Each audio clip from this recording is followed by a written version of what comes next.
Hello everyone and Madayaw. It's me, Teacher Maita. How are you? Today I'm going to show you how to make an art portfolio. So this is for my students who are in the arts and design track. But if you're not, then I hope this will help you guys out. So I have a little presentation and I'm going to show you my painting portfolio at the end of this. Now I am going to be editing a lot of things from that portfolio because as a student portfolio, 3 to 10 works would actually suffice. Now depends on where you will be using that portfolio. That will depend on how much works that you are going to be putting there. So for the purposes of doing this project, I am requiring you to do your best art form. So I'm going to explain a little more as we go along. So let me share my screen.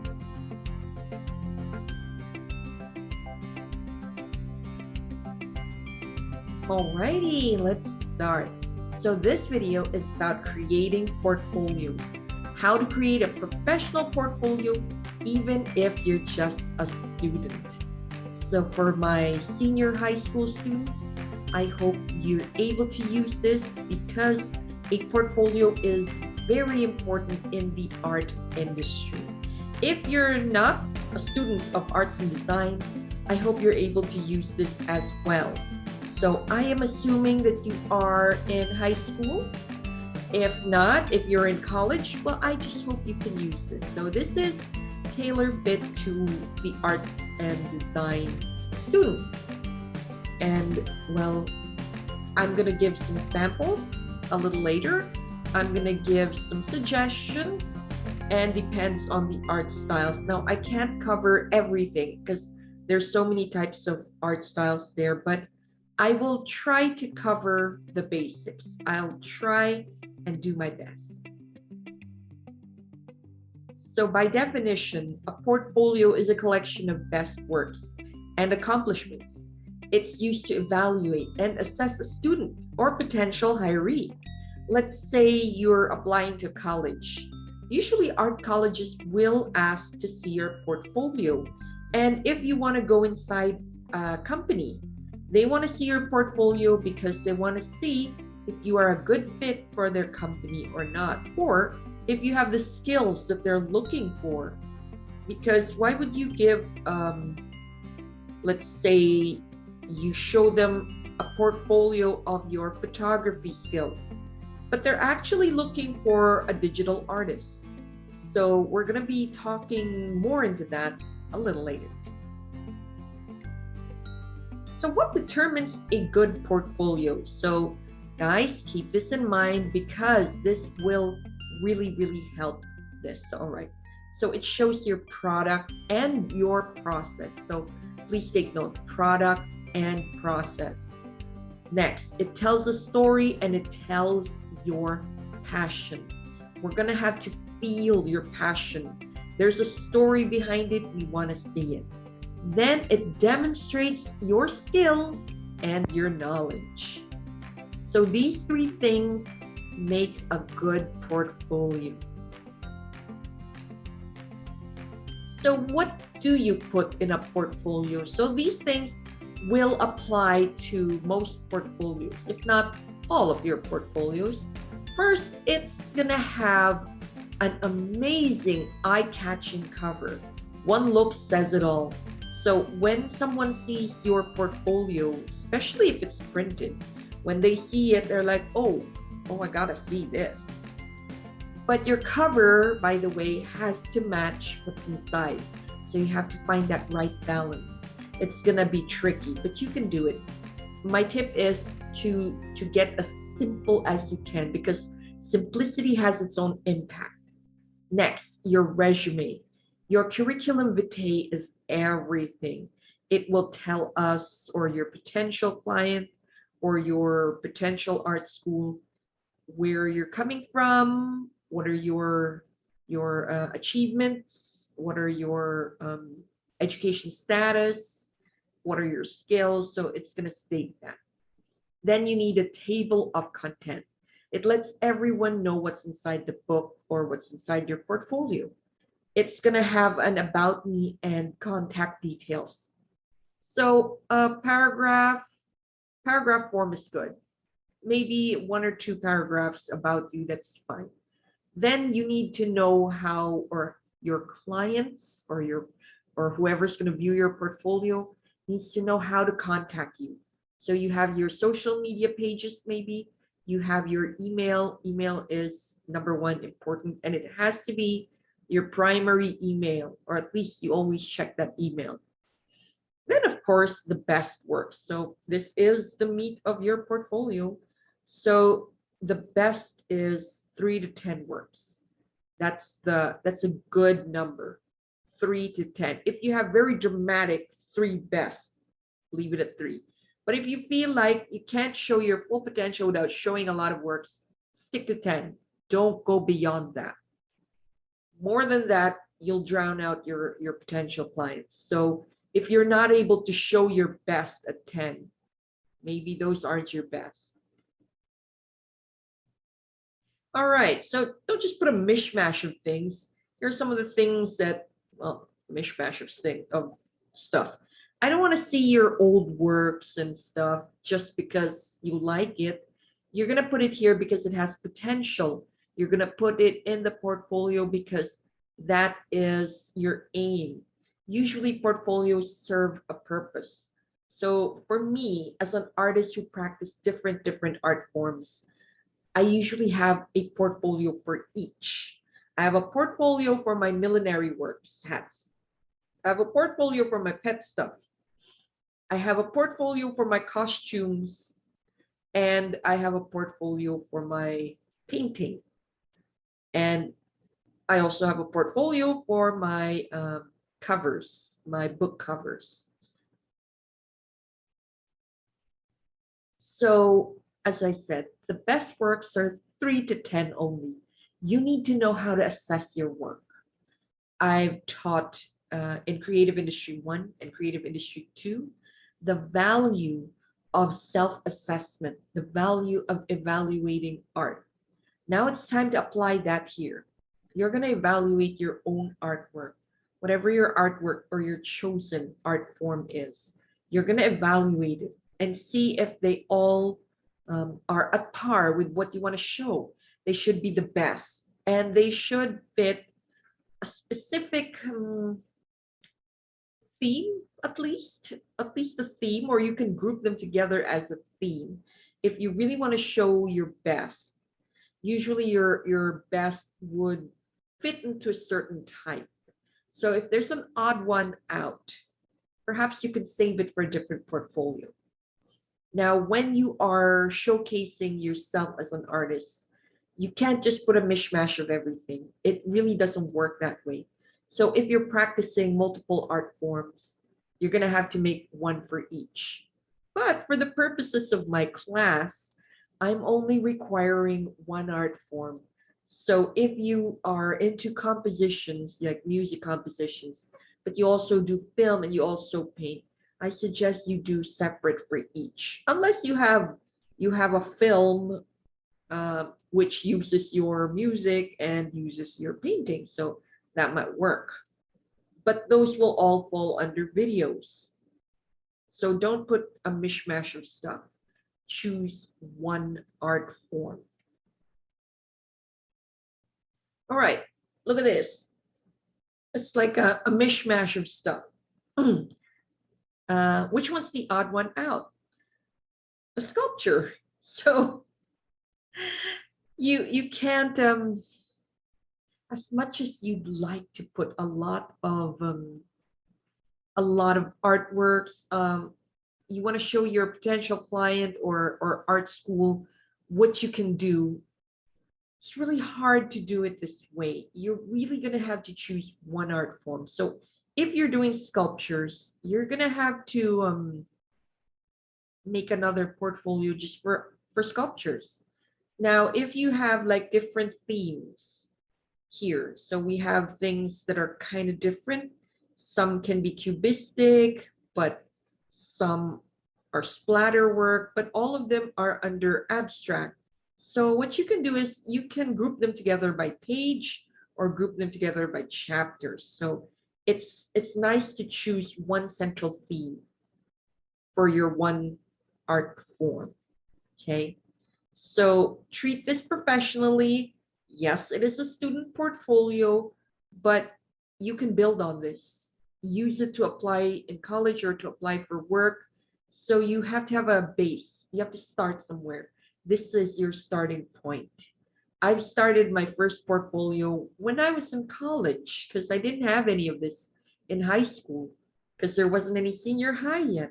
So in college, we made our portfolios, but for portfolio development, for some reason, the teacher wasn't, she had a different style.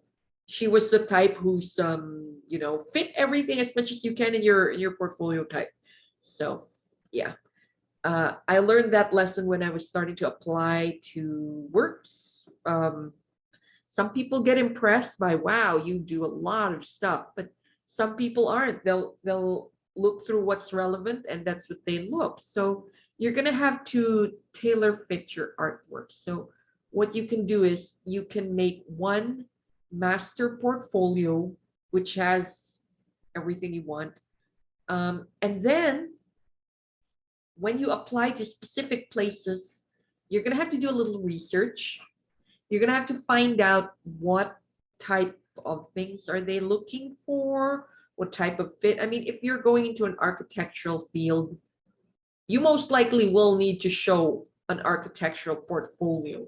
So if you have some painting work there or garden landscapes and stuff, you're gonna have to take those out of the portfolio. So only show what's relevant. That is how you build on the portfolio. This is your base. We're gonna do 3 to 10. After this, when you're out in the real world, fast forward 3 or 5 years, you're gonna update this portfolio by putting more or editing some, taking out what's not relevant anymore and replacing it with something better, because you are gonna improve your art form. That's the thing about artists. A true artist never stops improving their art form. I never stopped. So I would look at my progress for 10 years ago, 5 years ago, 3 years ago, a year ago. It's different. So this is where your base is. This is what you're going to build on top of. So we'll build this base. All right. All right. So just a tip. Your portfolio is very visual. So visual impact is very important, even if you are doing a literary portfolio. So I know literary portfolios, let's say for poetry, short stories, novels, novellas, things like that, they tend to be very wordy because they're literary works. But they are still visual art pieces. They're still visual, they need to have a visual impact. So what we're gonna do is you're gonna have to source some artworks.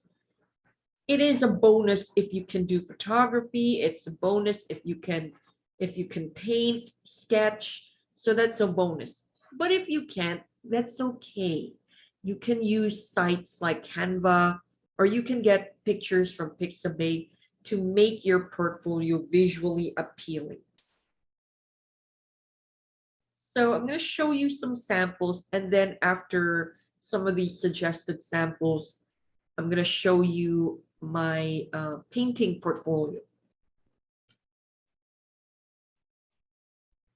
Alrighty. So this is sample. This is just a sample. Imagine this is your art portfolio if it's like a digital art or related form. So it'd be nice if you have your name or your brand name prominently displayed.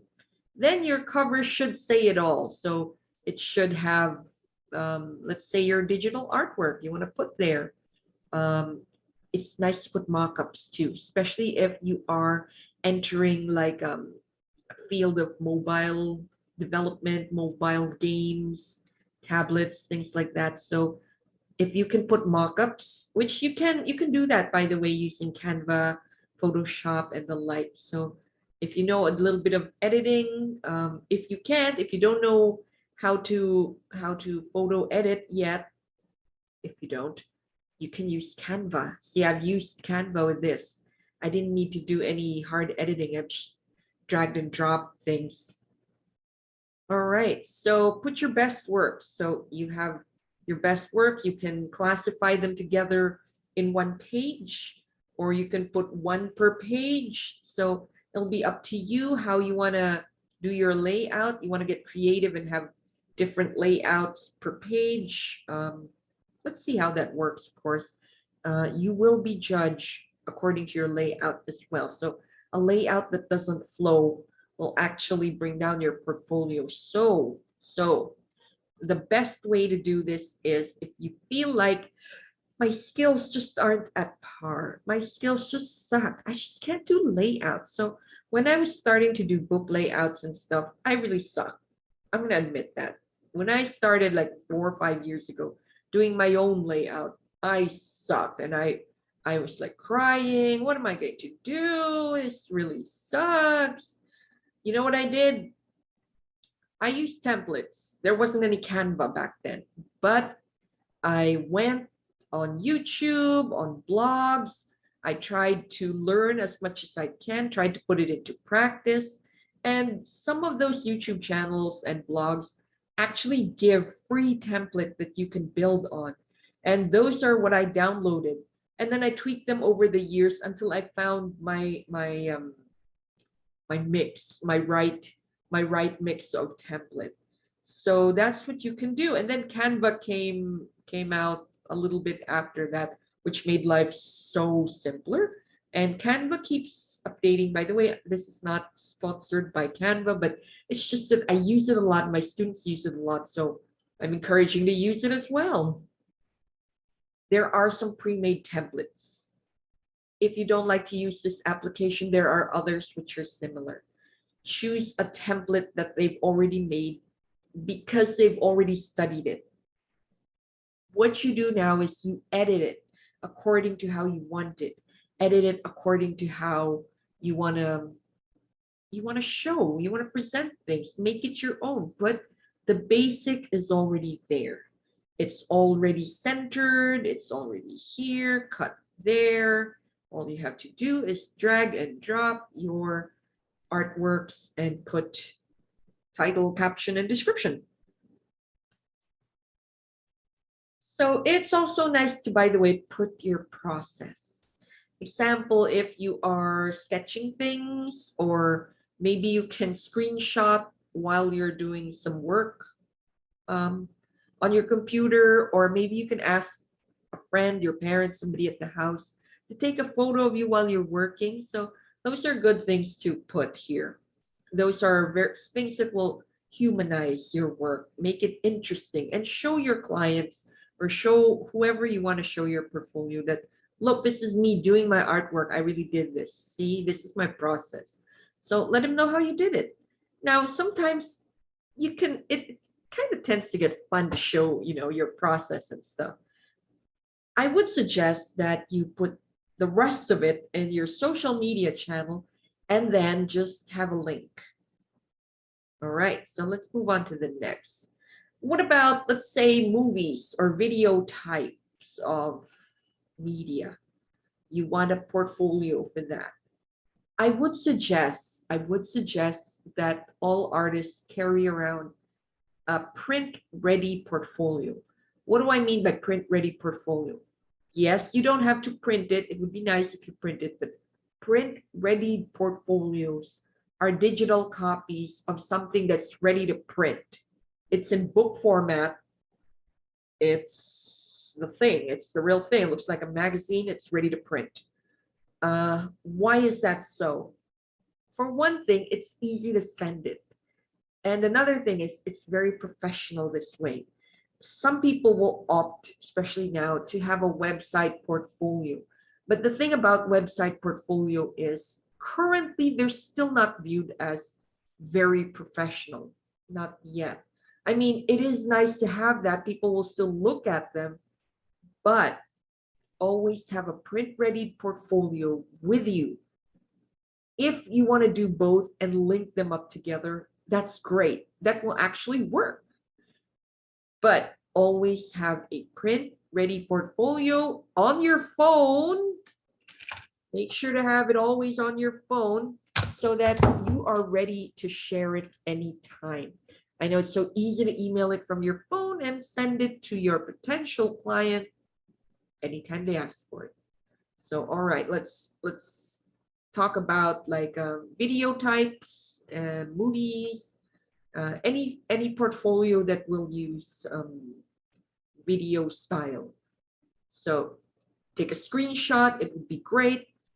Be dramatic, and you know how to be dramatic. You just put one big picture, just one, and that's it. Fade to black if you want. Black and white is always dramatic if you want. You want to feel nostalgic, you can tone it to sepia colors, or you want it to be a little psychedelic, turn up the saturation. So just take one photo, one scene, make it look dramatic this way. I'm sorry.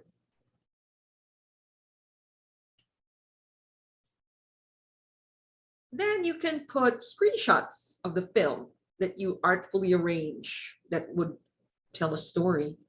So this would actually be something cute, or your best film forward, or you can put just one shot in one page. Then in the next page you can put a synopsis. So how about where are you going to get them, or how are you going to get your clients to see the film clip or the actual movie that you made? So this is my suggestion. You can do it this way: 3 to a page, 2 to a page, 1 to a page, or all of them in a page if you want to. Have the page, or have a page where there's a clip art of, or a screenshot of the movie, the best screenshot to display it all. Put the title here, put the short caption here. You can even put the genre and things like that. Then have a bit.ly link or a tiny URL link and the QR code, especially if this is already on print. That way it's easy for your potential client to just skip right on and go and watch it. So your bit.ly link or your tiny URL link could be a YouTube video, because sometimes it is good to put it on YouTube because you don't have to worry about bandwidth. You don't have to worry about where you're going to store it. If you're going to have to really put a professional website where you have to pay an annual fee or monthly fee just for the upkeep of it, I would suggest that you can do it this way and then just upload it on YouTube and put the link here. Don't forget your QR codes, because right now QR codes is the fastest way to get them to go to where you want them to go. All right, how about music? Music or things that you need to hear. So this can also apply to, let's say you want to do voiceovers, or you're reading something, or things that need to be heard. Audio portfolio. So put a dramatic thing. So here these are music composition sheets that are torn and dramatically placed. You have your title.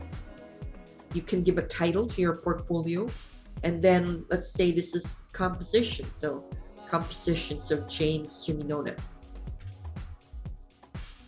So here's what you can do. This is a sample of what you can do. Up to you. You can do one song each or something. You can put photos of it that will show the client the mood of the song. So you can put song 1 or whatever its title is, the date you've completed, the genre, what's your role in it, and those people that you have to credit. Let's say you didn't sing, or this person did my arrangement, but I did this and this and this. So you can put it there. You can even put a description of the song. This song is a love song about this, this, and this. Then you have a bit.ly link or a tiny URL link. Up to you where you want to upload it. You can upload it on YouTube. You can upload it on Spotify. And of course, you have your QR code. So this is a sample. Now, don't forget, try to put like a backstage or behind the scene. If you already had like a concert with your music, you can put a page just for that, just to show people like, hey, look, I had a concert where I sang my original songs. Here's my concert. Here's some of the backstage photos. You know, you're engaging your audience by showing them the process. So you can do this very artfully laid out. I mean, your portfolio can be standing or horizontal. So that's perfectly up to you. I would suggest a standing portfolio, and I would suggest that you would put them in PDF form. Now, let me show you my painting portfolio. I think you can relate more to it if you actually see some pages, like actual pages, and not mock-up pages like these. All right, so let me share that.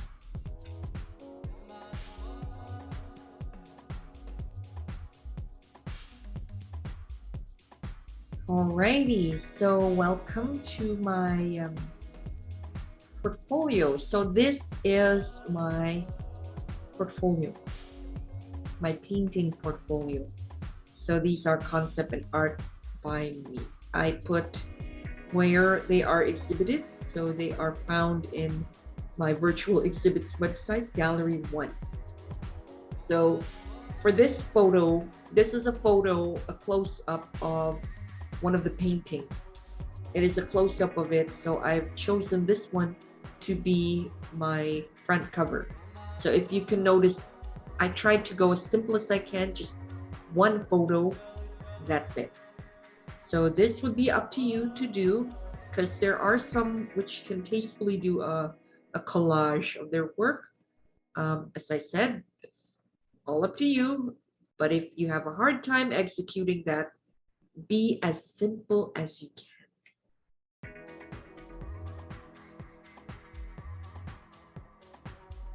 All right, so then I have my table of content. I was not able to put my CV here because I usually give my CV or my resume separate from this one, but you can include it here. That's actually good to include it here, up to you. For me, I didn't. But anyways, I have my About the Artist page. I have my here. So I've chopped up my concepts into 3. So I do have a page just explaining the concept of the 3, but I've chopped up my artwork to 3 themes. So they will, because I feel like some of them don't go together, but at the same time, they are all my paintings. So I tried to chop it into 3 themes. So you can do this, especially if you have 10 artworks. All right, so by the way, you don't have to do the table of contents this way. They could be done in different ways. They could be just all lined up in a row or in a column. So this is just me being my artistic self. All right, so this is my About Me page. I've got a little bit about me, something very playful, mother of 3 dogs, artist in many form. I have my contacts already here. So I've got my website, my Facebook, and my TikTok. So if you feel like what you want to show is not your TikTok, but your Instagram or your Twitter, that's what you put there. Since I have a professional website, I put my professional website here. Because if you go to my website, all my social media contacts, the complete list is there. And then, of course, my gallery, I put my gallery there. So you could all just go follow the link to my gallery. All right, so first things first, this is about my concept and inspiration. Here I talked about mixed media and mixed ideas. So I tried to keep it as simple as that. So first one, topics. So this is the first one. I just put a little bit of a caption there. You can be more detailed than this. So that's as simple as that. Then I have sea life. So I'm trying to show the wonders of the sea. Hopefully it'll stop global warming through my art. Wishful thinking, of course. So this is actually one art piece which I've chopped because it is a very long art piece. This is a mural. Then the last one is years. So this one's more whimsical. And that's about it. So I have 10, well, I think I have 10 artworks there. Some of them have repeated. I have my contact details, so contact me. If you go to my website, it'll have everything there. And then, of course, the virtual gallery. So I put a date here just so I know that this is updated. This will be up to you. If ever I update this again, the date will change. So that is my simple painting portfolio. I have my other portfolios, of course, but it would get too long if I showed everything. So this is it for now.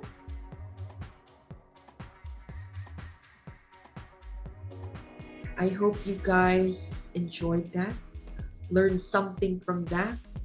I hope that you will take portfolio development very seriously, because as an artist, you need a portfolio, and your portfolio should tell your knowledge, should tell your story, and should tell your passion.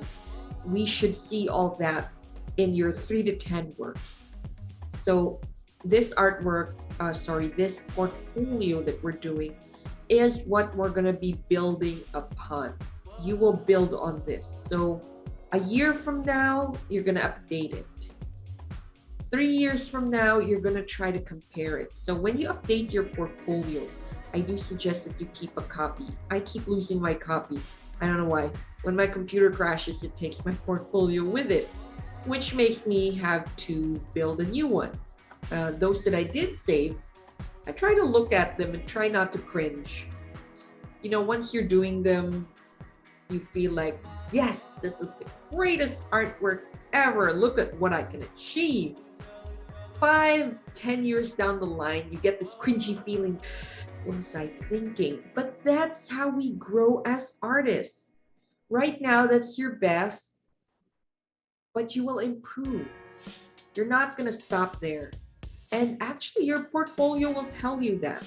So always keep a copy. That's why you have to save the PDF. When you're saving your copy, so you usually have a master copy, like, I don't know where you're gonna make it, in Photoshop or Canva or whatever you want to use. You could even use PowerPoint, you know, because PowerPoint already has layouts for you, and PowerPoint is very easy because you drag and drop things. So in whatever format that is, save it as a PDF. Also save a copy in an editable format, of course, but don't forget to put a date there. And when you update it, show them like Maita portfolio 2021. So that's how I usually do. So I know it's my portfolio, it's 2021. So you could also put Maita portfolio or painting portfolio 2021 or Maita writing portfolio 2022. So you can do those to help you remember and see. And I do suggest, A, you always update your portfolio, and B, always compare your portfolio. See your portfolio again a year from now when you update it, compare it, what your artworks are. You will see an improvement, I hope, because you will be practicing your art form. And compare it to others of the same art field. You're gonna have to, as much as we don't want to, you're gonna have to up your adversity quotient here. You're gonna have to look at other people's, but don't get, intimidated or something. use it as an inspiration. Maybe you can pick out a tip or two, like, hey, he did this kind of layout. Maybe I can improve something like this. Use it as an inspiration. Or use it to fuel your drive. I gotta be better than this guy. I can do it. We're the same age, or I'm older than this guy and my portfolio doesn't even look as great as his. Yeah, but that's room for self-improvement. And perhaps, it's really your style. So if in 5 or 10 years, your art style just didn't move as much, didn't improve as much, maybe that really is your style. And your portfolio will tell you that. So I hope you guys learned a thing or two. Please connect with me. Give me a thumbs up, share my video. This is Teacher Maita and Madayaw, everybody.